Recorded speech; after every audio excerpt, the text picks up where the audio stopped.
Hello all of you. आज की class में हम लोग डिस्कस करेंगे मल्टी डायमेंशनल एरे। इससे पहले हम लोगों ने डिस्कस किया हुआ है वन डायमेंशनल एरे, जिसमें हम लोगों ने ये देखा कि जो भी डेटा एलिमेंट आप इनपुट करते हो उसको इस तरह से ऑर्गेनाइज किया जाता है, एक लीनियर फॉर्म में ऑर्गेनाइज कर दिया जाता है, राइट।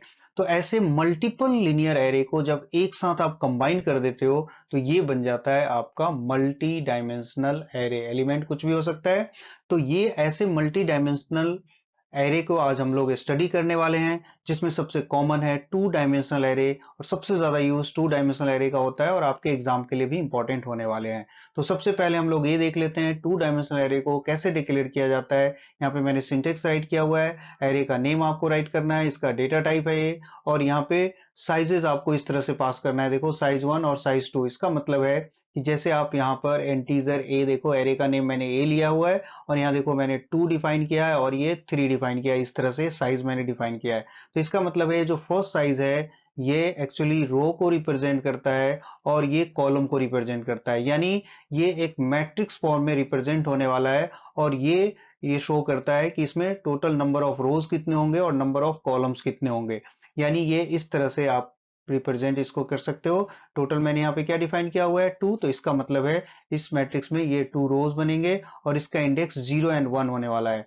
और इसी तरह इसमें कॉलम कितने होंगे, ये देखो ये 3 कॉलम से मैंने इसको डिवाइड कर दिया, और कॉलम का भी इंडेक्स 0 से स्टार्ट होने वाला है, 0 1 2। इस तरह से मैट्रिक्स फॉर्म को ये रिप्रेजेंट करता है टू डायमेंशनल एरे। ठीक है, ये समझ में आ रहा है। अब इसी इंडेक्स के अकॉर्डिंग डेटा को इसमें असाइन किया जाता है। जैसे सपोज करो ये मैट्रिक्स ए है अभी हमारे पास, और इसका इंडेक्स मैंने यहाँ पर 0 और यहाँ मैंने ये 1 पास कर दिया है। इसका मतलब है अब इसमें सपोज कोई भी नंबर मैंने 5 को असाइन कर दिया है। इसका मतलब है रो नंबर का जो इंडेक्स है ये 0 है, और कॉलम का इंडेक्स क्या है, 1 है। तो ये रो इंडेक्स 0 को सर्च करेगा, और कॉलम का इंडेक्स क्या है, ये 1 है, ये 1 को सर्च करेगा, और ये दोनों जिस पोजीशन पे मैच होगा आपका एलिमेंट यहाँ पर स्टोर होने वाला है। राइट, समझ में आ रहा है। तो इस तरह से इंडेक्स के अकॉर्डिंग इसमें डेटा इंसर्ट करते हैं। अब सपोज करो यहाँ पे डेटा इंसर्ट करना है, तो इसमें आप इसको क्या राइट करोगे, इसका देखिए रो नंबर क्या है, 1 है, और कॉलम नंबर क्या है, ये 2 है। तो इस तरह से आप यहाँ पर इसमें डेटा एलिमेंट असाइन करोगे, 10 यहाँ पे स्टोर हो जाएगा। तो आप इस तरह से 2D एरे को रिप्रेजेंट की कर सकते हो, और इसको इंडेक्स के अकॉर्डिंग डेटा हम लोग इसमें असाइन कर सकते हैं या ऐसे एक्सेस कर सकते हैं। तो ऐसे बहुत सारे एग्जाम्पल अभी हम लोग स्टडी करने वाले हैं। ओके, अब हम लोग ये लर्न कर लेते हैं कि 2D एरे में किस तरह से एलिमेंट को इनिशियलाइज किया जाता है। तो यहाँ देख सकते हो मैंने एक मैट्रिक्स लिया हुआ है मैट, और इसका साइज क्या लिया हुआ है, 3 by 3, यानी 3 रो और 3 कॉलम। इसका मतलब है ये 3 by 3 का एक मैट्रिक्स ऑर्गेनाइज करेगा इस तरह से। आप देख सकते हो, ये देखिए 1 2 3 कॉलम है और 1 2 3 रो हो गया। देखो इसको भी इंडेक्स क्या है, 0 1 2, और इसका भी इंडेक्स 0 1 2, इस तरह से ऑर्गेनाइज होगा। और यहाँ देखो डायरेक्टली इस तरह से आप यदि इनिशियलाइज करते हो तो इसका मतलब है कि ये फर्स्ट रो है, फर्स्ट रो में ये एलिमेंट इंसर्ट होने वाला है, तो इस तरह से ये 1 2 3। और ये सेकेंड रो में इंसर्ट होने वाला है, इसका मतलब है 4 5 6, और ये थर्ड रो में इंसर्ट होगा, यानी सिक्वेंशियली ये भी सारे एलिमेंट को इस तरह से ऑर्गेनाइज कर देगा। तो एक तो ये मेथड है कि आप जब भी किसी एरे के अंदर डायरेक्टली डेटा इनिशियलाइज करना हो तो इस तरह से आप ऑर्गेनाइज कर सकते हो। करली ब्रेसेस के अंदर हर एक रो का जो डाटा एलिमेंट है उस तरह से आप राइट कर सकते हो। ओके, ये फॉर्मेट आपको समझ में आ गया। बट आप चाहो तो इसको इंडिविजुअली भी कर सकते हो। जैसे मैट्रिक्स का नेम मैट है, तो यहाँ पे मैंने ये 0 और ये रो नंबर 1, इसका मतलब है रो नंबर 0 और कॉलम नंबर 1 पोजीशन पे एलिमेंट को इंसर्ट करेगा। तो रो नंबर 0 ये है, कॉलम नंबर 1 है, यहाँ ये एलिमेंट इंसर्ट कर देगा इस तरह से जो भी आप डेटा राइट करते हो। तो एक 1 by 1 आप चाहो तो सभी एलिमेंट्स के लिए इंडिविजुअली आप यहाँ पर इसमें डेटा इस तरह से असाइन कर सकते हो। अब देखो यहाँ पर मैट रो नंबर क्या है, 1, कॉलम नंबर क्या है, 2। तो रो नंबर 1, कॉलम नंबर ये 2 है, यानी यहाँ पर क्या असाइन किया हुआ है, 6। तो इस तरह से आप, या इस तरह से भी आप राइट करोगे 1 by 1 सभी एलिमेंट्स के लिए, तो ये डेटा इसमें इनिशियलाइज हो जाएगा। बाकी ये वाला जो मेथड है ज्यादा प्रैक्टिकल है और ज्यादा सुटेबल है। इससे आपको हर एक एलिमेंट के लिए इंडिविजुअली करना पड़ेगा, जो प्रोग्राम को थोड़ा लेंदी कर देता है। बट आपको दोनों पता होना चाहिए कि इस तरह से एलिमेंट को रिप्रेजेंट करते हैं। ओके, अब देखो एक और एग्जांपल मैंने लिया है जहां पर मैंने स्ट्रिंग को इनिशियलाइज किया है। जैसे स्ट्रिंग का एरे हम कैसे बनाते हैं, तो इसमें इंटीजर से थोड़ा सा डिफर होता है। जैसे यहाँ देख सकते हो मैंने साइज क्या लिया हुआ है, 3, और ये जो 10 है ये बेसिकली नंबर ऑफ कैरेक्टर को रिप्रेजेंट करता है कि एक नेम में मैक्सिमम 10 कैरेक्टर्स ये ऑक्युपाइड करेगा, इससे ज्यादा ये नहीं लेगा। और इसमें जो 3 है, 3 को आप एम्प्टी भी रख सकते हो, ऐसा भी मैंने पहले बताया हुआ है कि जब हम डायरेक्टली इनिशियलाइज करते हैं तो यहाँ जो फर्स्ट रो है, इसको आप रो वाला जो पार्ट है उसको एम्प्टी भी रख सकते हो, यानी डायरेक्टली आप इस तरह से राइट कर सकते हो, राइट, इसको ब्लैंक रख सकते हो, मेरा कहने का मतलब ये। अब जैसे देखो इसमें आप नेम इनपुट करते हो तो ये एरे मैट्रिक्स की तरह ये भी स्टोर होता है, देखो अतुल, फिर ये मैंने अंकुश इस तरह से स्टोर किया हुआ है, एक और नेम है ANIL, और ये देखो कंप्यूटर मेमोरी में भी ये इस तरह से मैट्रिक्स के फॉर्म में ही आपका डेटा ऑर्गेनाइज होता है, राइट। ये देखिए इस तरह से ये, और ये आपका हर एक स्ट्रिंग का आखिरी कैरेक्टर क्या होता है, नल होता है, जैसा कि मैंने आपको बताया, तो ये नल असाइन कर देगा, इसका आखिरी कैरेक्टर ये नल असाइन होगा, इसका आखिरी कैरेक्टर ये नल असाइन होगा, और इस तरह से स्ट्रिंग मैट्रिक्स के फॉर्म में रिप्रेजेंट होता है, ठीक है। आई होप आपको ये समझ में आ गया कि किस तरह से मैट्रिक्स को इनिशियलाइज किया जाता है। अब हम लोग डिस्कस करेंगे three dimensional array. Three dimensional array का मीनिंग है यहाँ पे थ्री साइजेस आपको इस तरह से डिक्लेयर करना चाहिए वेरिएबल नेम के साथ। जैसे मैंने एग्जांपल लिया हुआ है, एक मैट वेरिएबल डिक्लेयर किया, इसका देखो फर्स्ट साइज 2 लिया हुआ है, सेकेंड साइज 3 है, और इसका जो थर्ड साइज है वो क्या लिया हुआ है, मैंने 4 लिया हुआ है। इसमें आप देख सकते हो कि इसका जो फर्स्ट साइज है ये ब्लॉक को रिप्रेजेंट करता है, नंबर ऑफ ब्लॉक्स कितने होंगे, और ये रिप्रेजेंट करता है नंबर ऑफ रो कितने होंगे, और ये रिप्रेजेंट करता है नंबर ऑफ कॉलम्स कितने होंगे, राइट। तो इस तरह से आप देख सकते हो मैंने यहाँ पर ये डिक्लेयर किया हुआ है, इसमें डायरेक्टली नंबर इनिशियलाइज किया हुआ है। ये जो पार्ट है ये आपका फर्स्ट ब्लॉक है, देखो फर्स्ट ब्लॉक के बाद मैंने कॉमा राइट किया हुआ है, ये जरूर आप इसको नोटिस करना। और हर एक ब्लॉक में इस ब्लॉक का इंडेक्स क्या होगा, 0 होगा, और इस ब्लॉक में ये देखो 3 by 4 का यहाँ पे मैट्रिक्स असाइन किया हुआ है, यानी 1 2 3, ये 3 इसके रोज है, और ये देख सकते हो 4 इसके कॉलम है, रो एंड कॉलम में इसको मैंने इस तरह से असाइन किया हुआ है, राइट, फर्स्ट ब्लॉक। इसी तरह देखिए ये सेकेंड ब्लॉक है, सेकेंड ब्लॉक में मैंने इसका इंडेक्स क्या होगा, 1 होगा, और इसके अंदर फिर से मैंने डिफाइन किया हुआ है क्या, 1 2 3 रो, एंड ये आपका 4 कॉलम, इस तरह से, राइट। तो ये समझ में आ गया कि इसका जो फर्स्ट डायमेंशन होता है ये बेसिकली ब्लॉक को रिप्रेजेंट करता है, और उसके बाद ये जो दोनों डायमेंशन है ये फिर क्या करता है, मैट्रिक्स को रिप्रेजेंट करता है, यानी रो बाई कॉलम मैट्रिक्स को ये रिप्रेजेंट करता है, 3 रो और 4 कॉलम। तो इस तरह से थ्री डायमेंशनल एरे को भी आप रिप्रेजेंट कर सकते हो, बट इसके एप्लीकेशंस बहुत कम है, आपके एग्जाम के पॉइंट ऑफ व्यू से इतना इंपॉर्टेंट नहीं होने वाला है, बट ये कभी कभी शॉर्ट नोट्स आपके एग्जाम में आता है, तो इस तरह से इसको इनिशियलाइज करके डिक्लेयर करके आप क्वेश्चन का आंसर कर सकते हो, ओके। अब हम लोग डिस्कस करेंगे यहाँ पर 2D एरे के अंदर डेटा किस तरह से इनपुट करते हैं और इसको कैसे डिस्प्ले किया जाता है, राइट। तो जैसा कि आप देख सकते हो यहाँ मैंने इंटीजर एरे डिक्लेयर किया है, इसमें 2 by 3 मैंने यहाँ पर ये डिक्लेयर किया हुआ है, इसका साइज, इसका मतलब है कि ये 2 by 3 मैट्रिक्स को रिप्रेजेंट करेगा, यहाँ पर 2 रो और इसके 3 कॉलम, ये देखो 0 1 और ये 0 1 2, इस तरह से डेटा को रिप्रेजेंट करेगा। और यहाँ देखो जो मैंने लॉजिक यूज किया है उसके अकॉर्डिंग मैं जो इसमें डेटा इनपुट करने वाला हूँ रो वाइज, यानी सबसे पहले ये फर्स्ट रो में डेटा इंसर्ट होगा यहाँ पर, उसके बाद यहाँ, फिर यहाँ, यानी फर्स्ट रो कंप्लीट करने के बाद कर्सर फिर नीचे आएगा और यहाँ पर 1 by 1 डेटा को इंसर्ट करेंगे। तो समझ में आ रहा है, सबसे पहले फर्स्ट रो में डेटा जाएगा, फिर सेकेंड रो में। इसके अकॉर्डिंग जो मैंने यहाँ पर लूप यूज किया है, नेस्टेड लूप आपको यूज करना है, और इसमें जो आउटर लूप है वो मैंने रो के लिए यूज किया है, और जो इनर लूप है वो मैंने कॉलम के लिए यूज किया है। तो जैसा कि देख सकते हो यहाँ पर आउटर लूप मैंने रो के लिए, रो का इंडेक्स क्या है हमारा, 0 एंड 1, तो इसका मतलब है outer loop 0 and 1 time execute होना चाहिए, यानी 0 से स्टार्ट होगा और 1 तक ये एग्जीक्यूट होगा। लेस देन 2 लिखा हुआ है, यस, इसलिए ये 0 1 तक एग्जीक्यूट होगा। यस, आप इसकी जगह पे आप ऐसे भी राइट कर सकते हो, less than equal to 1, sorry 1, तो इसका मतलब है 1 तक एग्जीक्यूट होगा, या लेस देन 2 लिखा हुआ है तो लेस देन 2 तक एग्जीक्यूट होगा, राइट। इसी तरह जो कॉलम का इंडेक्स है 0 1 2, तो इसका मतलब है लूप एग्जीक्यूट होगा 0 से, लेस देन 3 का मतलब है 0 1 2, ये एग्जीक्यूट होने वाला है, ये लेस देन 3 हो गया, या इसकी जगह आप लेस देन इक्वल टू 2 लिख सकते हो, ओके। तो ये तो समझ में आ रहा होगा क्योंकि ये पहले भी आप लोगों ने डिस्कस किया हुआ है, नेस्टेड लूप किस तरह से एग्जीक्यूट होता है, राइट। अब इसका कंपाइलेशन देखते हैं किस तरह से डेटा को फिल करेगा, ओके। तो जैसा आप यहाँ देख सकते हो आई की वैल्यू फर्स्ट टाइम क्या होने वाला है, 0, यहाँ पर आई की वैल्यू 0 होगा। नेस्टेड लूप में outer loop first 1 step execute होता है तो इनर लूप कंप्लीट होता है, इस लॉजिक को आप जरूर ध्यान रखना।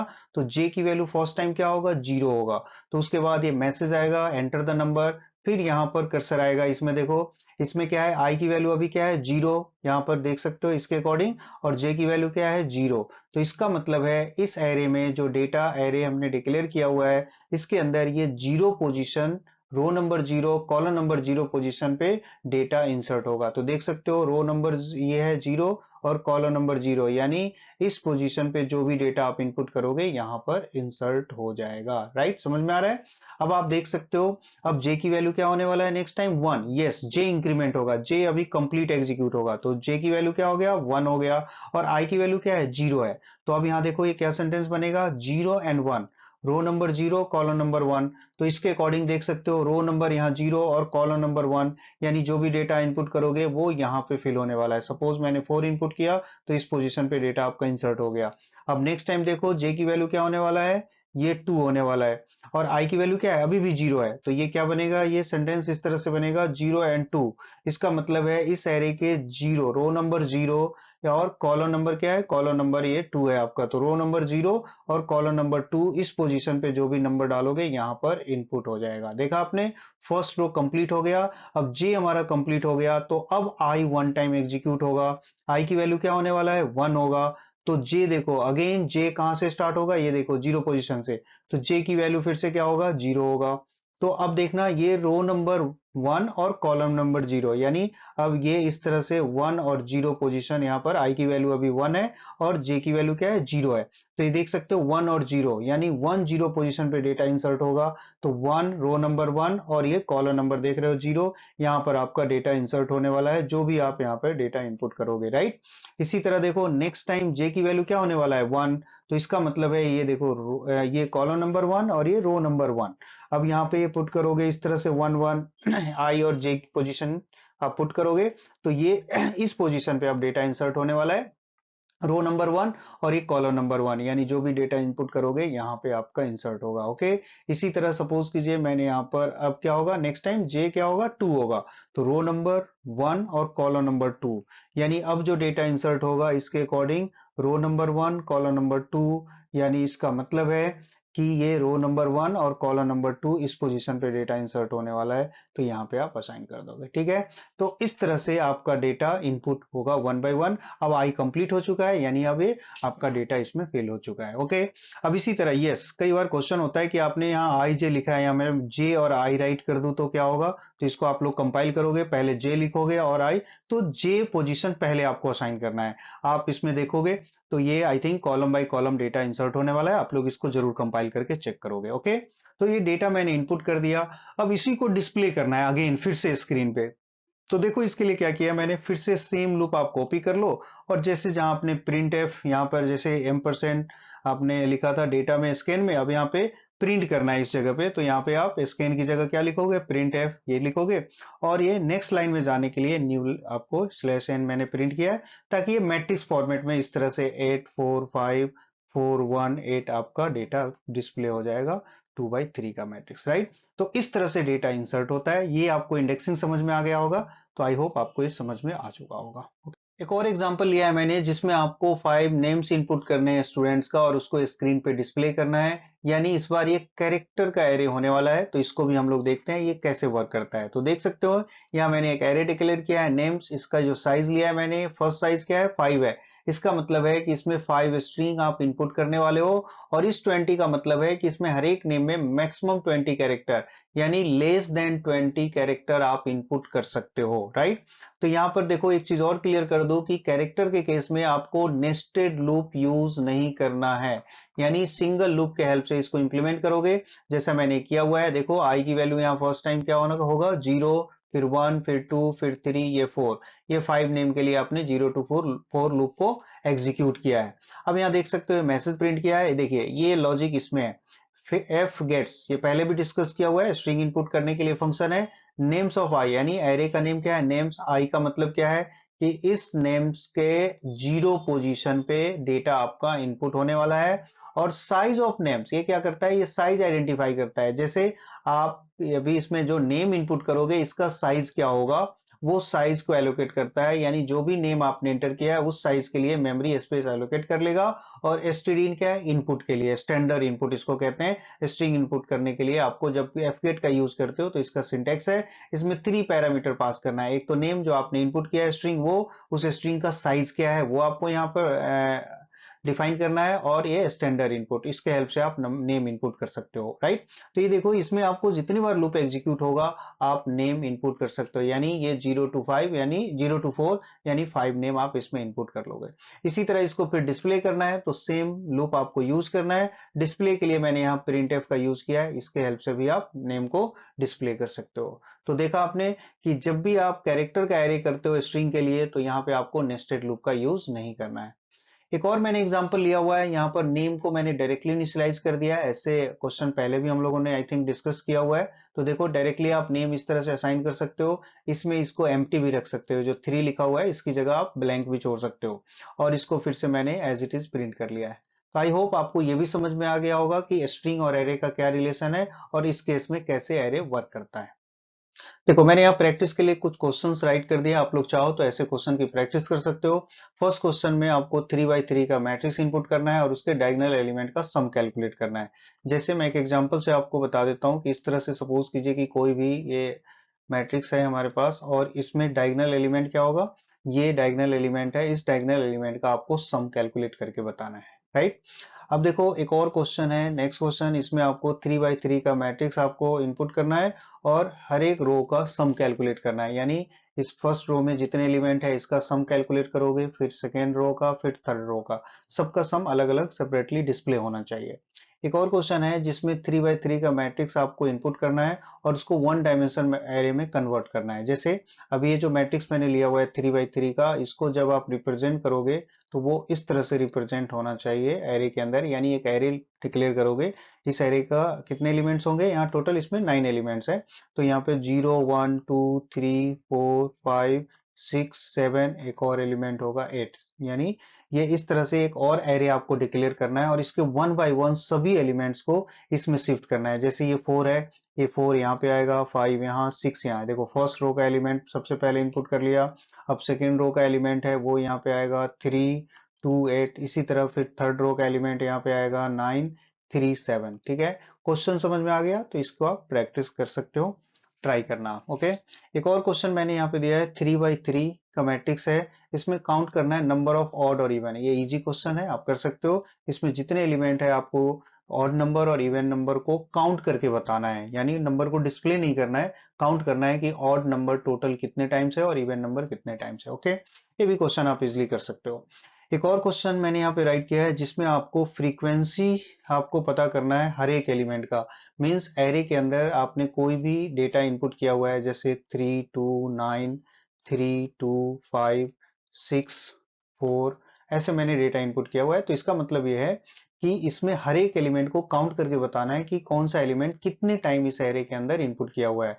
जैसे देखो, 3 है फर्स्ट एलिमेंट, तो 3 इसमें कितने टाइम है, 1 टाइम, 2 टाइम, 2 टाइम है, तो यहाँ पे 2 राइट करोगे। 2 देखो, 2 एलिमेंट है, ये कितने टाइम है, 1 टाइम, 2 टाइम, तो यहाँ पे 2 प्रिंट करोगे। नेक्स्ट एलिमेंट है 9, 9 देखो इसमें कितनी बार एंट्री है, 1 टाइम है, तो 1 डिस्प्ले होगा। तो फिर देखो, ये 5 है, 5 कितने टाइम है, ये 1 टाइम है, 1 है। फिर 6 कितने टाइम है, 1 टाइम है। 4 कितने टाइम है, 1 टाइम है। आई होप आपको क्वेश्चन समझ में आ गया होगा कि इसमें नंबर का रिपीटेशन हुआ है तो उसको काउंट करके बताना है कौन सा नंबर कितनी बार रिपीट हुआ है। इसको भी आप ट्राई कर सकते हो। एक और कॉमन क्वेश्चन है जो आप सबको पता होगा, एडिशन, सब्ट्रैक्शन और मल्टीप्लिकेशन ऑफ मैट्रिक्स, जो एग्जाम के लिए इंपॉर्टेंट होने वाला है। इसमें सिंपल इसके इंडेक्स के अकॉर्डिंग एडिशन और सब्ट्रैक्शन करोगे। और मैट्रिक्स में जो ऐसे, जैसे आप लोगों ने मैथ में कॉन्सेप्ट यूज किया होगा, एक मैट्रिक्स का रो दूसरे मैट्रिक्स के कॉलम से मल्टीप्लाई करते हैं, तो ये वाला लॉजिक आपको इंप्लीमेंट करना है। पहले आप लोग ट्राई कर लो, यदि आप लोगों को डाउट होता है, कोई क्वेश्चन नहीं बनता है, तो मैं आपको एक क्वेश्चन ये आपको सॉल्व करके मैं बताऊंगा, और कैसे एग्जीक्यूट होता है वो भी कंपाइल करके आपको बताएंगे, ओके। Thank you.